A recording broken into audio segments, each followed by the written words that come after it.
Today, we're going to be talking about going no contact in families.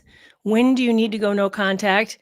Is it ever okay to go no contact? Why has it become something that's happening so frequently these days? Sorry, I'm trying to adjust something so it's not in your way. But this is a tough topic that has a lot of energy around it. Um, I know that because I was recently on a podcast and got some heat for the person's podcast I was on.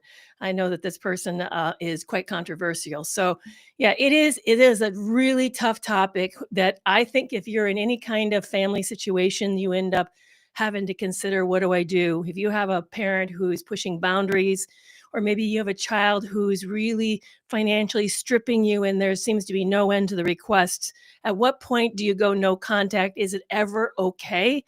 And what are the other solutions? Have you really tried all of them? Because we all have heard, I know that I've certainly have heard that family, the only family you're going to have, they're the only mother you're going to ever have, the only father. Is it really fair for you to somehow cut this person off or this group of people off?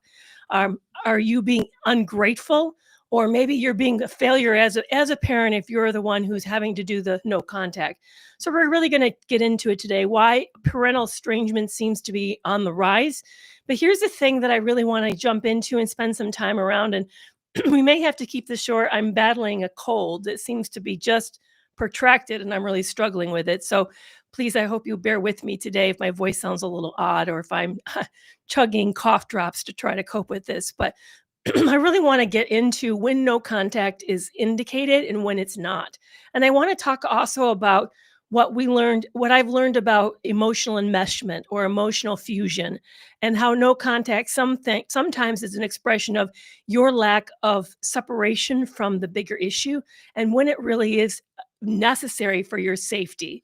So we're going to get into all these types of heavy topics today, because here's the thing that I really struggle with. I struggle with simple solutions. There is not a simple solution. So if someone tells you that no contact is the only way to go, and that's the first thing you need to do, they're not really weighing in all the pros and cons and why people do that. Also, if somebody tells you you should never go no contact, there are lots of reasons and lots of times that maybe no contact is exactly the thing that you need to do. So there is not a one thing fits all solution to the situation. We really have to take it case by case and assess why you're considering it and what else you could try and why maybe is necessary for your safety. This week on the podcast, Breaking Free from Narcissistic Abuse, I have Dr. Joshua Coleman on. He wrote the book Rules of Estrangement. I love that title. I think it's a brilliant title. Rules of Estrangement. And he himself shares in the podcast about his own experience of struggling with one of his kids. I think it's his daughter, that he went no contact with him. He also in the books proposes some scripts that you might want to consider using. So if you're struggling right now with wanting to rebuild a relationship and you just don't know where to go, I really highly recommend that you check out Breaking Free from Narcissistic Abuse this week, but also check out Dr. Joshua Coleman's YouTube. I think he also has Instagram. I know he's on TikTok. Check out his material, because I think you're going to find some realistic help, thoughtful help. I was really struck by his softness, by his kindness, the sensitivity that he devoted to this subject. So let's get into what going no contact is, why parental estrangement is on the rise, and then let's talk about when do you know that you may need to go no contact with somebody. And maybe you've joined me today and you say, hey, my family is great. I don't need to struggle with this issue. I don't have a family issue. Or maybe you're saying, hey, my kids are great. I'm not struggling with an issue. I don't have an in-law problem. But maybe you're struggling with a friend, or maybe you're struggling with a romantic partner, an intimate partner, and you don't know whether or not no contact is the right decision there. So I want to also kind of broaden that topic and just get into when we should go no contact. When is it indicated? And when is it not indicated? So I'm really thrilled that you guys are here with me today. Someone right now is reporting on the apparently there's a soccer game going on, and it's Liverpool against Real Madrid, and it's Liverpool's 1-0 at the moment. Thank you for that update, Amanda. I really appreciate that. All right, so let's get into no contact. What is it? Why is parental estrangement on the rise? And if you're on TikTok and you've just joined me and you're hanging out with me, which I'm thrilled that you are, please like this. Maybe you need to share this with somebody that you know right now is going through this with a family member.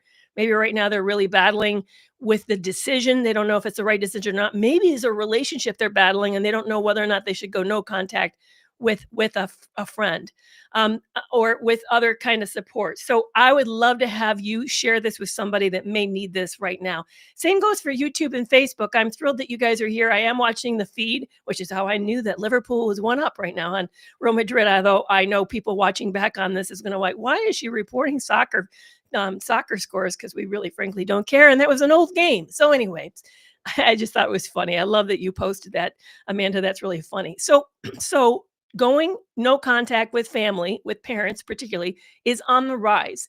And here are some common reasons that I found listed as oh, they won. Well, that's even more fantastic. Here are some of the reasons why parental estrangement is on the rise: because of ongoing or past neglect or abuse, because of mismatched experiences between family roles, because of clash of personalities and values, because of stepchildren or step families and in-law tension, because of boundary violations due to money disputes and other types of irreconcilable differences. But here's the thing that I think that really kind of underpins the reasons why people are going no contact. There's what we say, like, oh, we're fighting over money. But what often is they don't know how to enforce boundaries. Or maybe they're saying, we have a lifestyle clashes, but they're really struggling over how to allow people to be their own self, to be different. And so there's this struggle with autonomy. I would say that's a form of familial enmeshment. And because of that, then they don't know how to be able to tolerate differences among themselves. So really, when you hear these outside reasons of why people go no contact, what you're really hearing is there's underlying psychological reasons that underpin these topical causes. So let's dig into some of the underlying causes. Some of them is because of safety. That's why I'm in no contact with my former intimate partner. I call him my ex, because it's not safe for me, because this person is very toxic. He's very exploitative, very manipulative, and anything that he's doing, there is an underlying reason that he wants to exploit something of me, some asset of me. This person doesn't love me. We just had a brief relationship, and it was very dangerous. So for me, going no contact is to protect my safety from this individual. So obviously, going no contact for some of us is very much a safety or a trauma related issue. But as I mentioned, sometimes it's about differentiation and autonomy.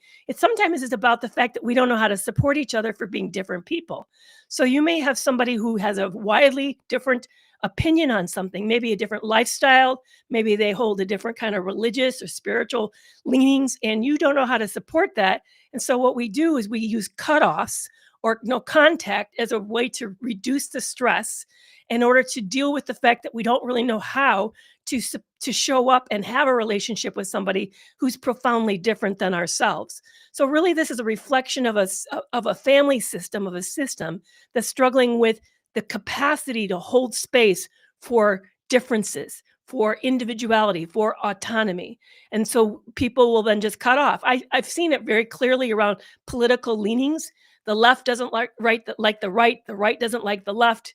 Incels hate, women hate incels. Whenever you see that kind of that splits that are occurring, that's really a struggle with supporting differentiation, a supporting differences among ourselves, and allowing people to be uniquely themselves, to be uniquely different than you.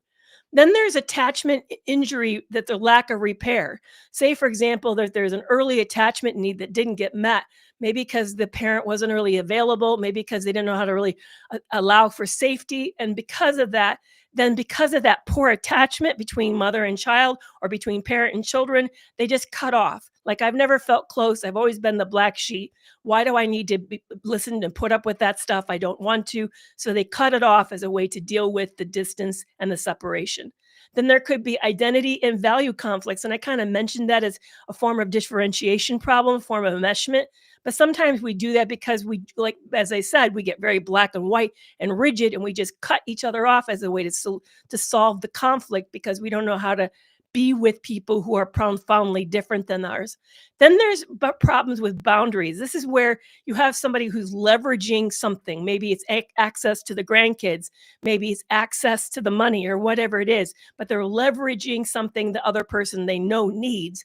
And then they use what they want to control. They use boundary breaches as a way to control. I had a good friend whose daughter repeatedly threatened to not let her mother have any contact with their growing grandsons if she didn't give her more money. And this mother sometimes would actually give up her heart medication so that her daughter could have groceries supposedly for the kids, or maybe to buy cleats for the one of the sons' games. And literally that woman would go without heart medicine that week in for the serving the sake of the children. Now here's the thing. Did we really know that the money went for what it said it was going for? I know she didn't know. And I also know enough about that relationship that I don't trust that it was actually a sincere request. I think it was a lot of manipulation. I think that daughter was living far beyond her needs, and I think she saw her mother as an open checkbook. So sometimes we just don't know how to really support boundaries, and there's this keep pressing, but it also can absolutely work the opposite direction. How many times did maybe your adult child and your parents have showed up on your doorstep expecting a visit with you when they have not asked? You have explicitly told them not to come over, and they're pressing you. And then they're making a scene out in your neighborhood, making you feel super embarrassed. So I know that it happens both ways. Boundary breaches happen both ways. Sometimes it's about protecting new relationships or protecting other generations. For example, I know in my family, there was a generational problem of abuse, and the older generation was severely dangerous. And my parents actually kept me separated from that person, knowing that this particular individual was a severe posed a severe safety risk to me and my sisters. So there was literally we weren't allowed around them. They tried not to be in the house when this person showed up. They literally kept us away from this person's space. We were, not allowed to have any access with this individual. So sometimes it's around protecting other people who are more fragile or maybe that are new and they don't want to have that kind of exposure. Then sometimes it's due to cumulative repair and some kind of a cumulative rupture and some type of a volcanic event, like there's some long simmering hostilities or chronic poor communication. And suddenly there's been like a big decision, like I'm done. And because somehow these incidences had exceeded the coping capacity, and that leads them to cut off. And sometimes we do it because we've been encouraged to do it. I know sometimes people come on here and say, should I go no contact with a partner? Well, I honestly don't know all the ins and out of your relationship. I don't know whether or not this is really in a toxic relationship. I know that it's what you experience it to be, but because I say you should do this on limited information, you may go out and do it. And maybe it's not always the right decision or the best decision. I mean, I've seen that there's some types of contagion that happens due to social media where suddenly there for a while there was lots of new cases of Tourette's because kids were talking about Tourette's, teenagers on TikTok, and next thing you know, there's an explosion of everybody has Tourette's. So sometimes there's just the impact from one person saying you should do it to another, and then it just becomes a popular thing to do. So sometimes because we normalize it, we make it feel like it's an okay thing. So should families always stay together? I mean, that's what we've said. We say family is the only family you're ever going to have. Blood's thicker than water. We say all sorts of stuff that make us feel like we need to keep things together. I don't know how many times people have told. I've heard of friends of mine who have cut their parents off as, why would you do that? She's the only parent you're ever going to have. And as if we do this lightly, as if this is an easy decision. And so sometimes we press people to stay in contact because it's the way it was done in the past. So in the past, and you're speaking to somebody who's of the grandmother age, I'm in my 60s, how I saw my parents and their parents before them and how I was encouraged to deal with it was we kept it in the family. That's what we told each other. Blood is thicker than blood is thicker than water. So we managed by just sheer endurance, often just being silent or being deferential to authority. In fact, I know there's a bit of romanticizing that goes on of somehow this mid-century family harmony, like we all used to long ago be in one cabin where a whole family was lived together forever, as if that was like we all get along and it looked like I'm thinking of Lost in the Prairie. I'm trying to think of what was the name of that book about Melissa McGilbert? There was a book, Ingalls, yeah, yeah, you know guys know what I'm talking about. Laura Ingalls, that's the so Laura Ingalls kind of made it look really romantic that these generations are in the same cabin. The truth of the matter was it wasn't lovely back then. People probably would go long times not talking to each other. You could be yeah, Little House on the Prairie, thank you. You could be in the same cabin and believe it or not, still stonewall each other. You could be in the same cabin and have incredible simmering tensions, lots of triangulation. That's what I saw. I saw in my family.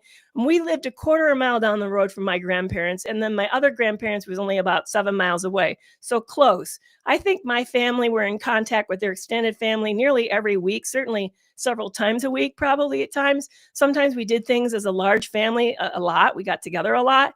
My mom was extremely close to her sister. They hung out all the time. I felt like my cousins almost felt like my sisters. And because of that, you'd think that we were like super close and never had any conflict. No, that's not how it went. What often was there was a really rampant gossip line, grapevine going. There was a lot of talk behind the back, a lot of side conversations happening, tremendous amount of triangulation that went on. So even though we often like seemed like we looked like a great big family, that didn't mean things were easy at home. But see, the thing was in those days you kind of had to because of economic dependence. So the closeness meant that you were financially helping each other out. My grandmother, for example, babysat. So did my aunt. My aunt actually lived with my family, my mom and dad, for 2 years and was my primary caregiver. So these things, because they couldn't afford anything else. They depended on each other. So they required this kind of contact. And those days, divorces were very rare. My grandmother was one of the rare ones who divorced right after World War II. It just was unheard of. So it wasn't something you talked about. Certainly, the fact that I had a divorced grandmother was kind of hush hush, you know. So in fact, she hid one of her. She got divorced 2 times, three. Yeah, separated the third. She had 3 marriages.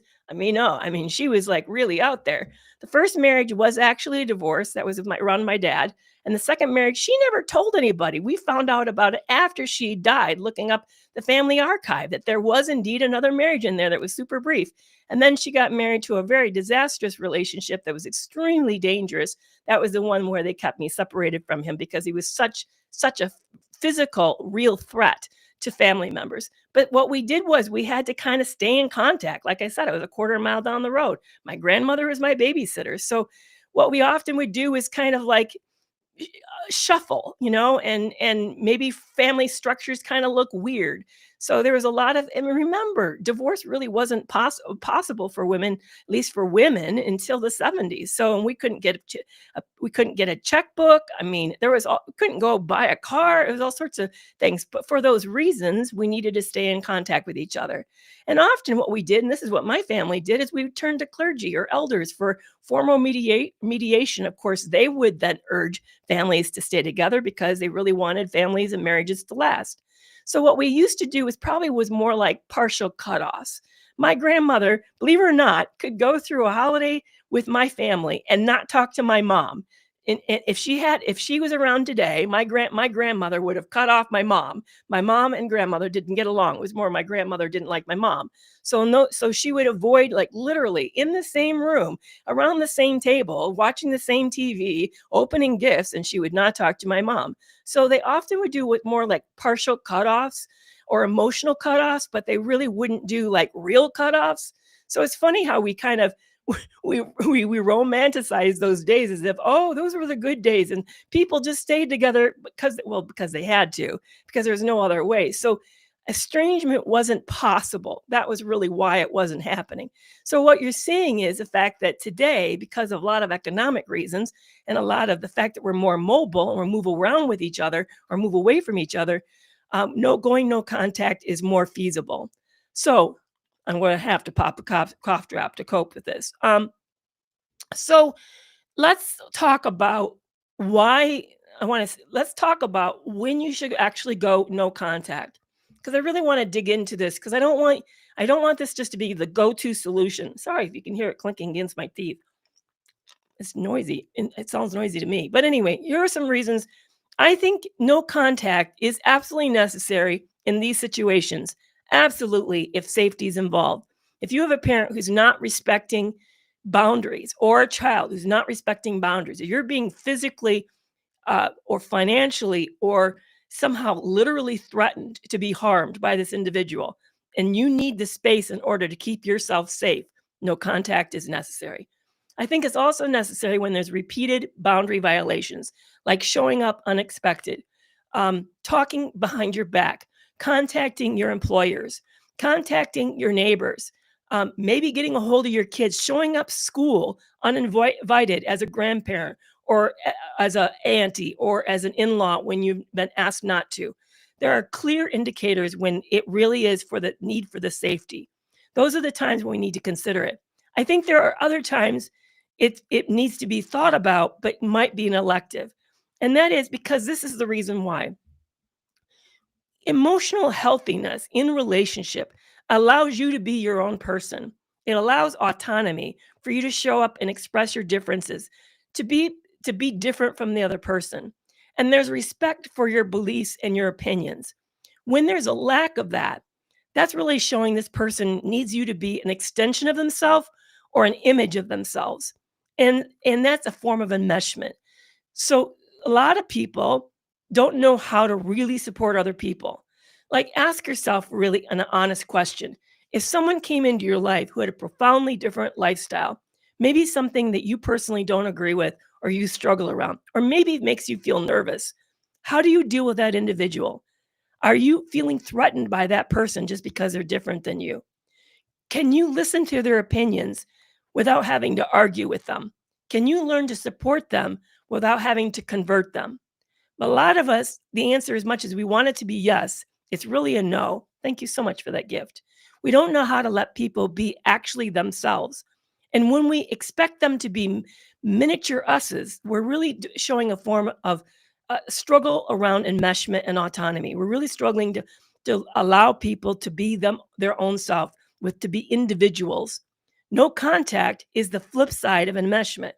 If you have a kind of relationship that feels mandatory and yet you can't be yourself, and they're still like insisting you be a reflection of them or a miniature of them, then your only recourse then is to cut off, is to get distance between you and them. It's the way for you to say, I am my own person and I have to carve out my space. I have to literally, if this is a lawn, the edge of my property, I have to put up a massive wall to protect my property from you, my intellectual space, my safety, my emotional peace from you by creating a wall. That means when there is no wall, there's no protection. People aren't respecting the distance between you and them. And it's really a sign of emotional immaturity. I want to say that again. It's a sign of emotional immaturity. Emotional maturity is not threatened by differences. It's not threatened and does not think necessarily black and white. And one of the reasons why personality disorders and traits are so toxic and difficult is because there's inflexibility and rigidity. They insist people must be like them. They insist on people being miniatures of them. My ex, for example, named all his kids his first name.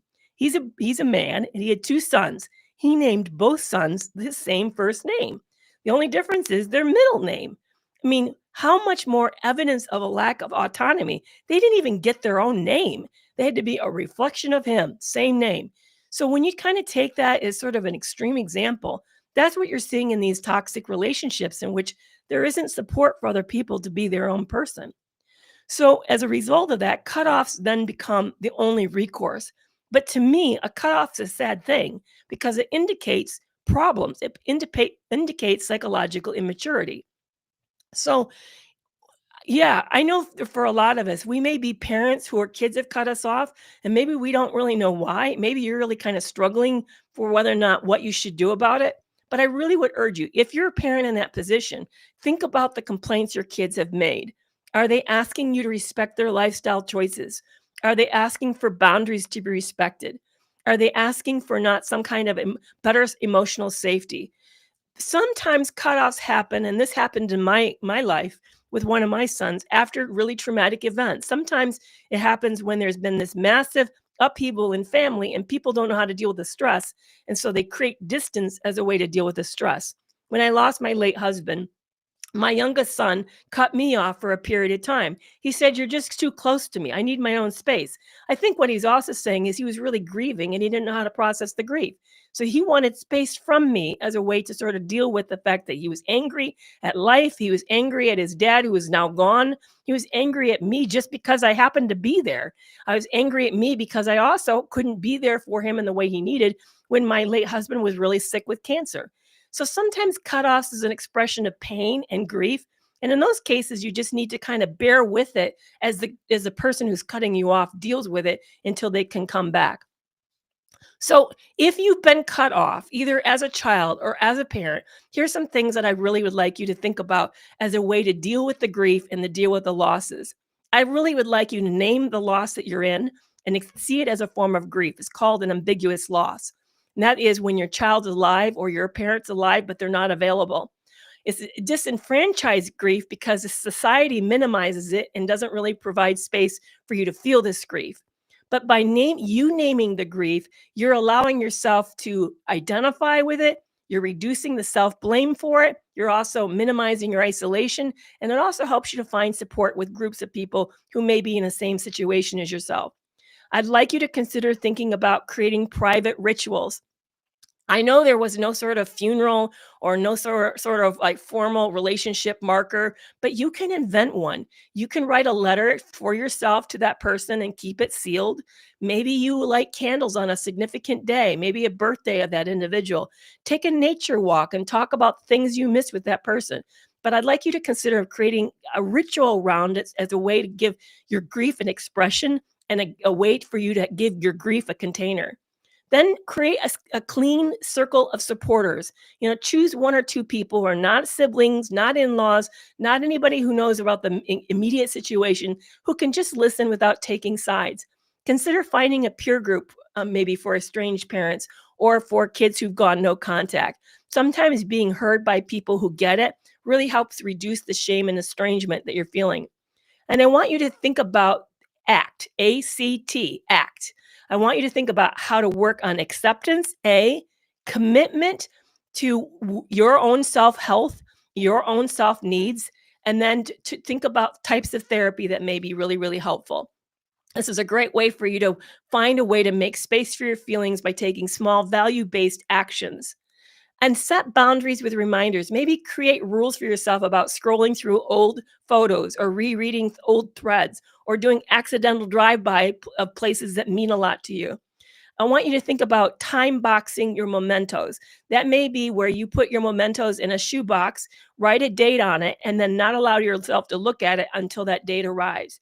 By you giving yourself space around this, you're giving yourself space from the rumination, space from the upheaval, the emotional pain of all of this, and it helps you kind of reduce the stress and all the tension that you're feeling inside. And then I want you to really work on practicing self-forgiveness. You may need to take accountability for the ways in which you might have allowed that relationship to get damaged, and you may need to think about some things that you could do to repair it. But you also need to give yourself some breaks around the fact that you were human and you probably were doing the best that you could at the time. Sometimes just this act of self forgiveness helps lower your reactivity, which will help you be in a better space to repair when the time or opportunity comes to it. And then really think about how to take care of your nervous system, because when we're in these type of relationships, we're also often in a fight or flight state, and that we're dysregulated, and we need to find ways to practice better regulation, like practice breathing, meditation, really protecting our sleep time, limiting caffeine, things to help you so that you're in a less reactive mode. So, should you try to repair? If you're in some form of cutoff, either you're the one who's instigated the cutoff, or you're one who's been cut off and you'd like to try to patch things up. Here's some things I'd really like you to think about. For me, when my son cut me off and he told me, "I need space from you," I did not attempt any contact. I let him initiate the contact with me. I know that feels really comfortable for those of us who've been super close to people. We feel like it really creates space, and we feel like we don't know when we'll ever hear from them. And that lack of knowing, that ambiguousness, can feel like it just stretches on forever and can feel almost intolerable. But I'd like you to think about that this is a state, not a life sentence. You've not been given a life sentence. This is a transitional state. You may not know the time, you may not be in control of when it ends, but it doesn't mean it's going to go on forever. I know there was way back in the day, we had a big family reunion on my late husband's side where his brothers or his uncles got together, and the uncles got into a fight at that get together, and they didn't speak for 7 years. But you know what? They did get back together again. It took them 7 years to get there, but things got repaired. So again, think of this as a transitional state, not a life sentence. Things change over time, circumstances change, makeup of family systems change. There may be a new marriage, maybe they start to date somebody, maybe there's a new pregnancy, maybe there's a death in the family, but things change, and because of that, things will have an opportunity to reopen. Is what happened to me. Thank you so much for that. I appreciate that gift. What happened for me is that my youngest son, my oldest son, took ill with cancer. And while he was really ill with cancer, my youngest son approached me and said, "Hey, I really want to talk to you. I realize now that I didn't understand what you were going through. I didn't experience that. Now that my brother is sick, I really get what was happening when dad was sick, and I was wrong." And I said, "Wait a minute. You were right. I wasn't present for you. I was absent. I want to hear how you hurt and how you felt about that absence. It means a lot about it. I wish I could go back and change it. I know that even if I could go back in time, there's not a lot that I could have done different, that I was really stretched to my absolute limits. But how you felt mattered. Your anger was legitimate. I was angry for you. You lost out on things that I wish I could give you back, and I can't give you back. I now know you get it because you're experiencing it with your brother who you live with, and you didn't know what I was going through with your dad, but you understand now. But it doesn't mean it wasn't hurtful. It doesn't mean that it wasn't painful. And I am very sorry that you got hurt. Your anger was legitimate. And we patched it up, and we have been really close since then. So things will change. So remember, it's not a life sentence.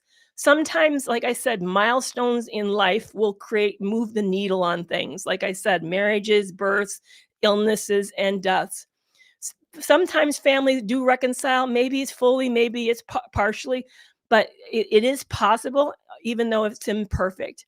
And I really think it's very, very important that we offer validation over explanation.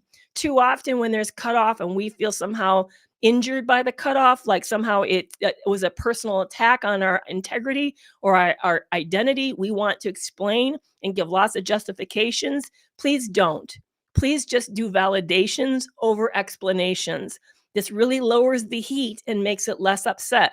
You don't need to be defensive. A lot can go wrong. These things are highly complex. See it is not so personal, even though I know it may feel very personal, because this is common. It's not actually a personal thing for you. It's something that's happening roughly to over a quarter of Americans right now are estranged from a family member at some point. So you're really not alone. And sometimes the fact that we feel all this pressure, because I know a lot of you feel like, well, time's slipping away, and if we don't do it now, when will we ever get to do it? What if something bad happens? I understand that pressure.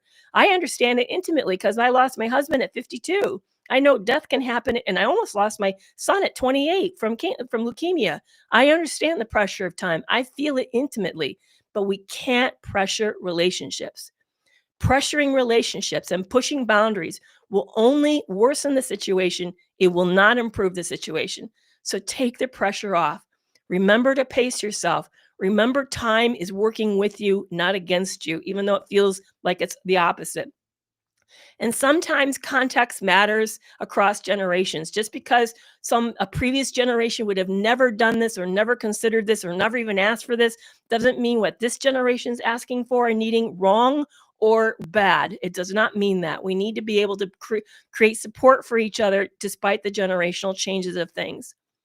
So, I'm trying to think of what else I need to cover before I want to wrap it up. I really want you to think about keeping a open door policy in your life. Think about, if there's a cutoff in your life, what you'd like to say as an effort to repair the accountability that maybe you need to take ownership for. With my youngest son, what happened in that relationship was that my late husband got sick during my youngest son's senior year of high school, and I literally checked out. I didn't even know if there's groceries in the house. My my late husband, Brad, was so ill and he was also became psychotic.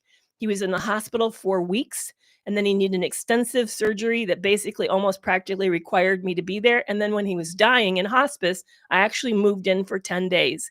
I essentially abandoned, I feel teary saying this, my 17-year-old to home to his 21-year-old brother. I was gone. I checked out. About only thing that I could manage was besides trying to cook for my late husband and family when we were all home was I kept up on the bills. I closed my practice and I devoted myself to my late husband's care. And I was absent. And my son's anger over my absence was justified. In fact, the night of his graduation, I rushed into the auditorium. The school had saved me a seat near the front. I couldn't be one of the typical senior parents. I wasn't able to do the typical things that you would do for your senior that year. I was absent. His anger was legitimate. And he cut me off as a result of that. I did drop him off at college, but I dropped off a boy who was depressed and who was struggling. And I didn't have the words because I was struggling too, struggling at such a massive level for being widowed on my and out on my own with all the massive losses that I was experiencing. We were as a family in trouble, and the cutoff, the no contact, was an expression of our tremendous pain. So, flash forward about how long was that? So that happened in 2015. And flash forward 4 years, and now my oldest son has been diagnosed with leukemia, and my youngest son is living with him. That's when things changed. Was I got an open door, an opportunity to come back and repair things between him by showing up in a way that both of them needed me. I showed up by helping my youngest son with the responsibilities around his brother. I showed up with his brother by really being there for him and being one of the primary caregivers for him during his chemotherapy. And I had a chance to repair things, but listen to me. I did not push my youngest kid to have a relationship with me. I did not ask him why he wasn't talking to me. I didn't ask him, what did I do to deserve this? I knew we had gone through a massive catastrophe together. And I knew his feelings were big and they needed my respect. That's what it takes to heal from these things. It takes you keeping an open door policy. It keeps you being flexible and human and humble. It requires you to be emotionally in touch, and it makes you forced to be patient and know that this person will come back when and if they can. I know this is hard. I wish I could give you a different kind of story. I wish I could, give you a simple script or a simple answer to make this go away so that you don't feel this in tremendous pain. I I sat with birthdays with no one wishing me happy birthday. I had Christmases that I wondered if I'd even hear Merry Christmas from those that I gave birth to. I get the pain of this, but I also knew I would survive it. And I also knew that getting angry and feeling entitled was only going to make things worse. One of the things that makes me super angry, and I understand parents is hurt. I understand it. I was hurt too. Was when they say, "Well, I'm cutting them off. I'm not if that's the way they're going to treat me, then they don't deserve anything of the inheritance." What?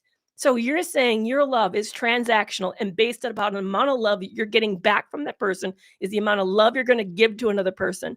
I'm sorry, I don't agree. My love is bigger than that. I would never cut off a kid who wasn't talking to me just because they weren't talking to me. I think that shows how tiny my love is and how petty I can be over the fact of what kind of relationship I require them to have with me for me to have a relationship with them. My love has no boundary. My relationship has no limits. And even if they're not talking to me and they don't feel safe being around me, that doesn't mean I stopped loving them and I stopped thinking of them. My love is bigger than that. And I think it takes that kind of love and healing and sacrifice for our kids to come back. I do. I think it requires us to show ourselves that can we be that grown up around these issues? And can we avoid being that petty and small around this? So I don't want a transactional love. That's not what I practice with my kids. I will never practice that with my kids. And so if for whatever reason they decided tomorrow to go no contact, I'm still going nowhere. In fact, I bet you guys don't know why I live in Austin, Texas. I live here because my kids live here. It's not where I grew up. It's not where my family is. It's not where I don't have a friend base here. I live here because my kids are here. And because after my oldest got sick with leukemia, I made a commitment that I was going nowhere. I was going to be there for my children in a way that I wish I'd known how to be there at other stages of their life. So I'm here 10 minutes from their house and I live with my middle son. And we have an amazing relationship these days. I can happily say that my sons are my closest friends. So I'm so thrilled that you guys joined me today because, as much I dreaded you, would you believe I dreaded this topic? I really did. I know it's complex. I know that the heat is so high on this. There's so much anger around this that I really don't want to get into this. I always upset somebody with something that I say. So I was very, very reluctant to want to talk about this. So somebody said, let's live in Vegas. We can all visit. I'm thrilled that you guys are here. I'm shocked by the numbers of you who are in the audience today paying attention to this. So thank you so much for being here. I thought long and hard because yesterday, I was so sick. My middle son walked past me and said today, he said, yeah, you look like death warmed over. You look really bad. And I thought, yeah, I feel really bad. I have this cold that I'm worried is settling in my lungs. And so I really was not doing well last night. Told my moderator I wouldn't be on today. And then I felt good enough today. I thought, you know what? I'm going to go ahead and do this live. But it gave me a lot of time to think about what do I want to say? And I realized I could have made it pretty impersonal, not talk about my own experience, but I've experienced this personally. I really have. And I want you to hear from my heart about why I feel the way that I feel about it. I get angry, honestly, guys. I get angry at parents who get resentful and don't know how to show up for kids who have a radically different life, whatever it is. I get really angry at kids for using and abusing their parents and just thinking that somehow their parent owes them everything and they don't want to become an adult. So they just kind of latch on and then suck that parent's savings and life being everything about that parent to death. I think that's awful. I think we need to learn how as adults to be adults, to do adulting around each other. Okay, so thanks so much for letting me get on a soapbox about this. I'm going to now read your comments, and I just appreciate once again that you guys have really been here. So it was a big comment came in. I didn't know you could write that long of a comment.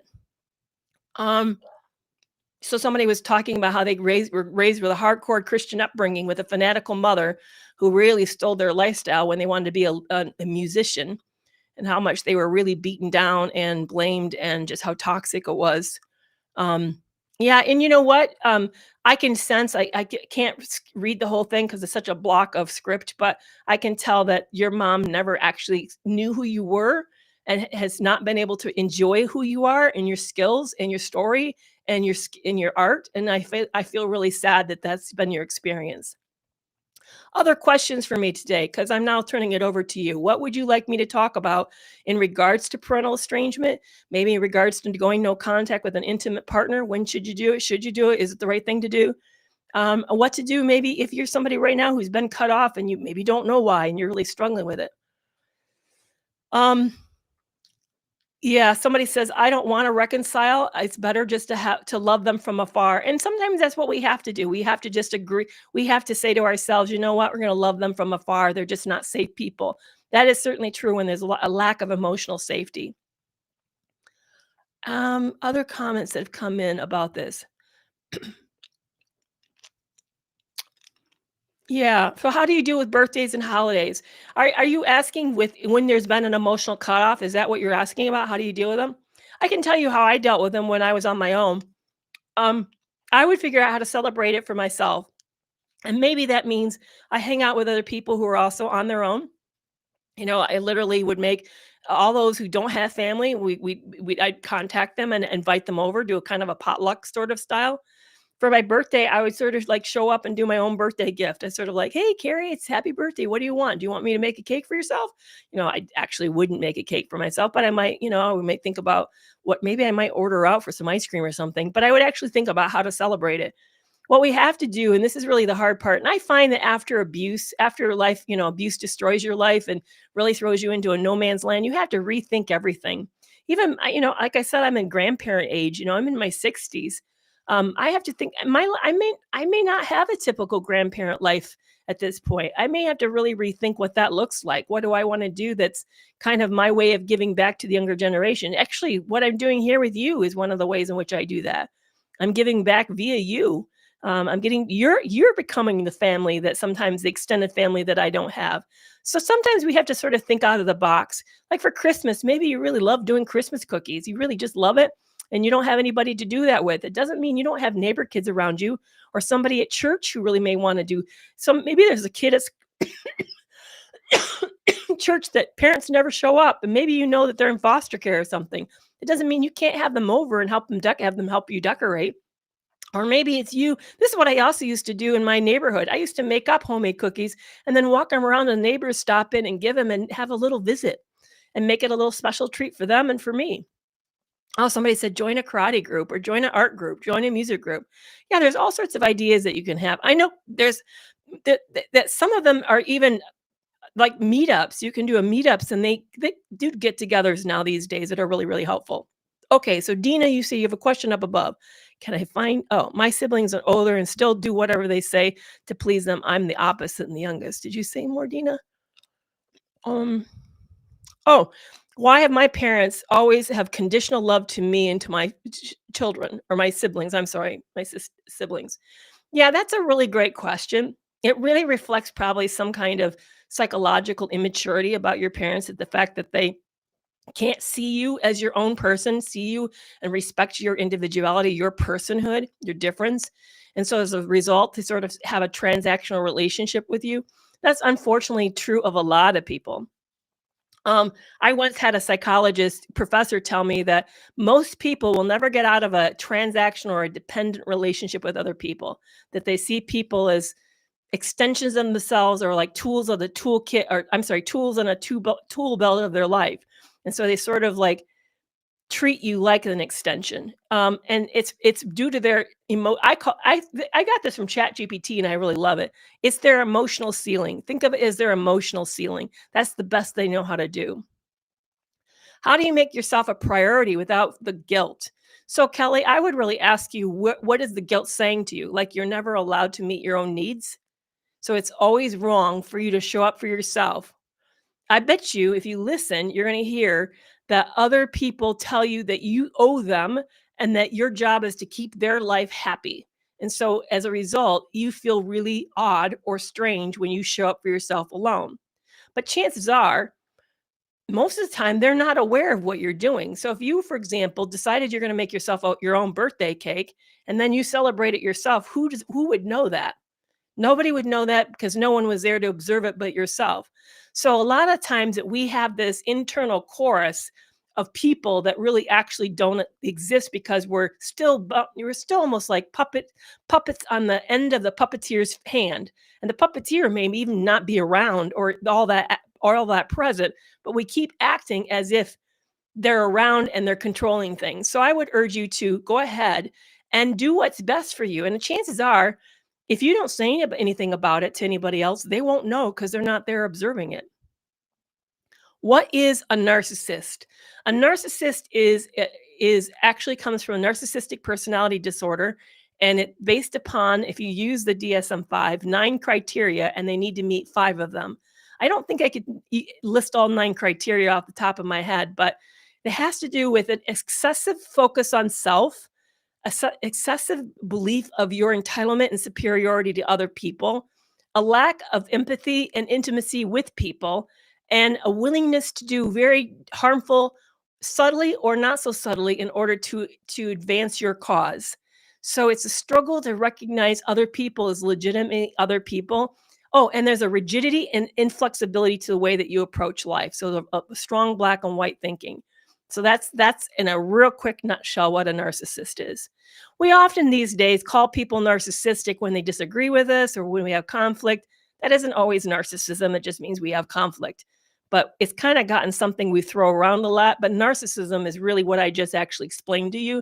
By the way, for those of you who are new to my platform and don't know, I'm a retired psychologist with over 25 years of practicing as a psychologist, seeing clients in the office. I used to have a private practice back in the day. I'm so glad someone wrote in, this is so helpful. I've spent a few Christmases alone and I've invited people over who are also going to be alone to come for dinner. I love that you do that. That's really great. That's really, really great. And I'm so glad, Kathleen, this is helpful, that this was exactly what you needed to hear today. So, Jessica has a question up above. Okay, thank you, Deanna, for letting me know that. Let me see if I can find it, Jessica. Um, I'm still looking, Jessica. What are my parents' thought process when they say you're just like your dad and they despise him? That, oh man, I've heard that too. My family used to say stuff like that as well.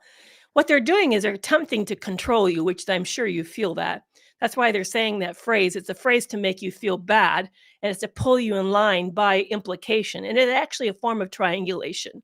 So, so when they say that they're triangulating, they're referring to a conflict they had with your dad and the fact that it's unresolved and they have bad feelings about it. And then they're using that bad feelings and triangulation as a way to say, don't be like him, without saying to you, you know what, when you say that word, or when you talk to me in that tone, it really hurts my feelings. See, that would be a direct way to deal with you, right? One on one.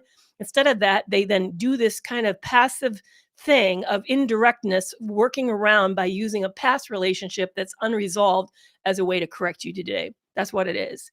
It's a way to express anger and disappointment and frustration with you without dealing with you directly, but yet trying to control you via that method. Yeah, I like the cookie method too. I had a neighbor of mine. She was elderly. She was in her 90s. She lost her husband. I think we moved into the area about 15 years earlier. So they were in their early 80s and her husband passed away. And they had never had any kids. They had lived up on this farm out in the rural area of Michigan, and they had no kids but their neighbors. And they got to know their neighbors really well, so much so that the neighbors kind of thought of them as grandparents, and she would knit and crochet gifts for her church and knit and crochet gifts for her neighbors. She almost kind of like in a way psychologically adopted them. And you know what? They kind of psychologically adopted her too. So I think there's ways for us to show up to other people's lives and see them as extension of our own. I've never had a daughter and I may never have a granddaughter, but that doesn't mean I can't bring women into my life. There's a lot of women I'm very close to who are a lot younger than me. And is it kind of a daughter-mother relationship? No, not really, but I get to be in their lives and I get to have a part of their lives, and to me, that's really, really important. I think, again, we need to be really flexible and fluid about the way we think about relationships these days, because we live in such a mobile society with people moving so easily and frequently.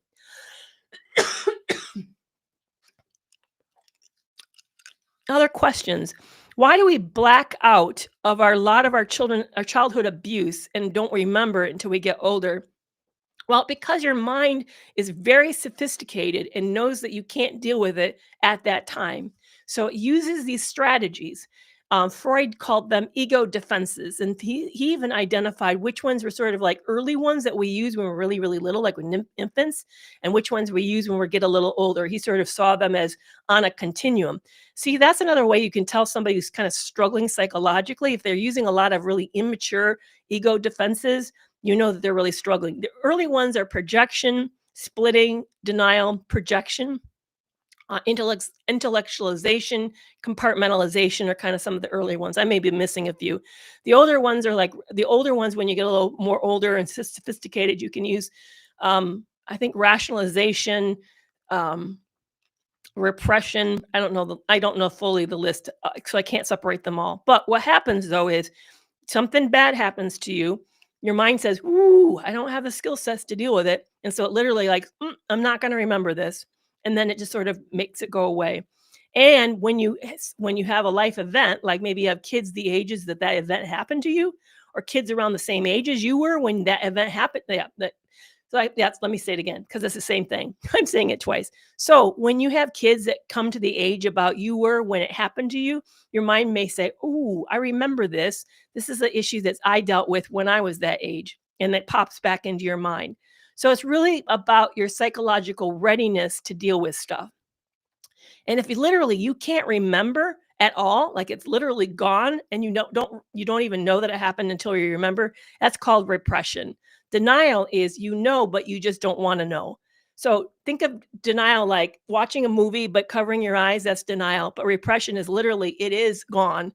It's as if it was been misplaced and then you stumble across it years later. So I remember reaching out to my family back then, and my mom says, your mother said I was being crazy, so they didn't help.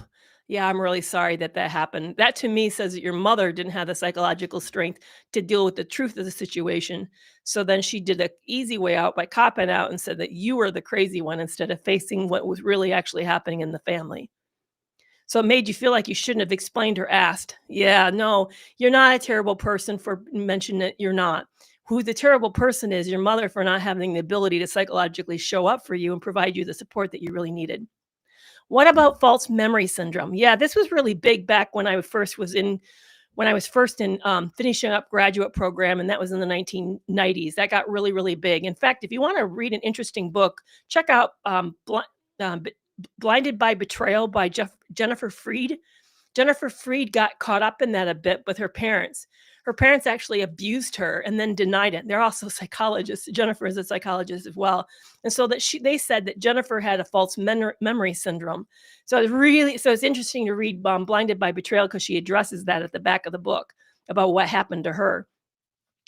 False memory syndrome is what happens when it's implanted by a psychologist or a psychiatrist doing some form of leading or like hypnotic suggestions and then brings you to that belief that this happened to you when there really isn't enough evidence. So it's sort of like think about leading statements or leading questions that implant the idea.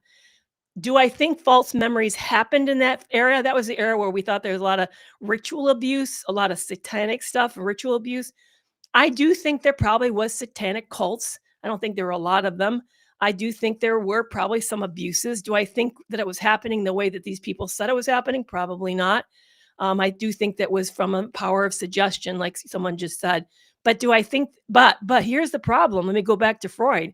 Freud in his practice had a whole bunch of girls and women, I mean, well, actually women, they weren't girls, telling him about abuses happening between them and their father.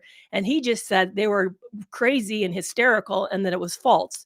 And then he even then created the Oedipus and Electra complex based on some of this and more of the Electra complex than it was Oedipus. Oedipus had to do with how the son felt about the mother and the father. Sorry, I'm having to verify on TikTok and I can't quite put that puzzle in there. Shoot. It's making me do it over and over again. Okay, got it. So Electra complex was really about how girls or young women were falsifying claims of abuse by their father. No, they were really being abused by their father. That was a true thing, but Freud couldn't wrap his mind around how often it was happening and how terribly it was happening to these women.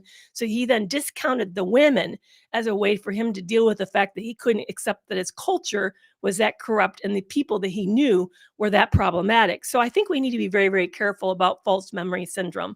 I don't really actually think it happens. It's just it kind of reminds me of the conversation of this conversation, how often we hear that. Women who make false claims about men who then ruin men's lives and ruin young men's careers versus the number of women who actually have been abused but never come forward and their lives are ruined because of what these men did to them in a very unsafe way. Now, which is happening more often? Well, women are being abused by men way more often than women are claiming falsely that men abuse them. Is it devastating? Yeah, it devastates both sides when it happens. Women should not be being abused by men and women should not be telling false reports about men. But do we discount all the stories of abuse because of a few women creating false claims? No, we don't. So the number of claims around false memory syndrome is the same kind of experience, the same kind of problem. Not in your experience, John. What has been your experience? I just saw it came a study out of it was a study out of it was in Europe, a study out of Europe of 225 women who were autistic. And in that study, 9 out of 10 women who were autistic were abused before the age of 15. Now, if we went back and asked how many of those women reported that, and by the way, the majority of them were pre-13. That's not about false memories. That's about the rampantness of abuse. Or how about the 30,000 men in that Italian chat? Or the 70,000 men who are sharing stories about how to harm their wives and daughters? It's rampant. This problem is rampant. So no, is false memories a huge issue? I think no, there's a bigger problem of objectification of one gender by another, unfortunately. Well, you guys, it is that time. We're going to have to wrap it up. I want to talk about what next week we're going to get into. We're going to get into your shattered identity. If you're feeling confused and you don't know what's going on and you feel like you've lost yourself by being in that relationship and you really want to know what happened and why you feel so absolutely shattered, I hope you'll join me Tuesday at 4 p.m. Central Standard Time. And we're going to get into how abuse, how psychological, narcissistic abuse shatters your identity. Thank you so much for being here today. It's just been such a pleasure to hang out with you. And thank you very much for hearing my story. I really appreciate the sensitivity today to me and even putting up with my cold today. So thank you so much. You guys take care. I will look forward to being back here next week when we can get into being shattered after abuse.